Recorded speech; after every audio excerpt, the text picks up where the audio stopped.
เองเป็นคนผิดคำสัญญาอ้ายลั่นว่าจะผิดคำสาบานเฮ็ดให้น้องเสียใจเจ็บปวดและทรมานจนน้องต้องการจะเดินจากไปจนวันนี้บ่มีน้องจึงได้หูคุณค่าได้แต่คิดถึงวันเวลาเราอยู่นำกันภาพความหลังมันหลอกหลอนให้อ้ายได้แต่ฝัน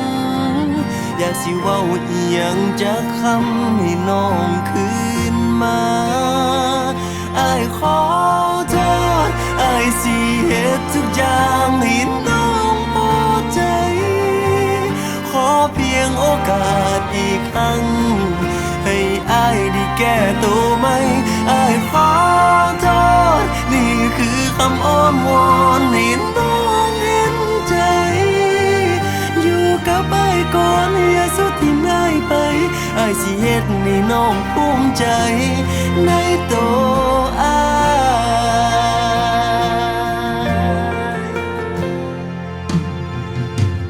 ถ้ามีจักวันน้องหวนคืนมา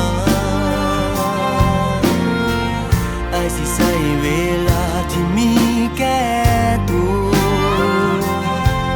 อ้ายฮู้ว่าอ้ายยังดีบ่พอแล้วก็ฮู้ตัวเองเคยสัวซ้ำใดแต่ก็อยากให้น้องอภัยอ้ายอีกครั้งจนวันนี้บ่มีน้องจึงได้หูคุณค่าได้แต่คิดถึงวันเวลาเราอยู่นำกันภาพความหลังมันหลอกหลอนให้อ้ายได้แต่ฝันอยากสิเว้าอีหยังจากคำ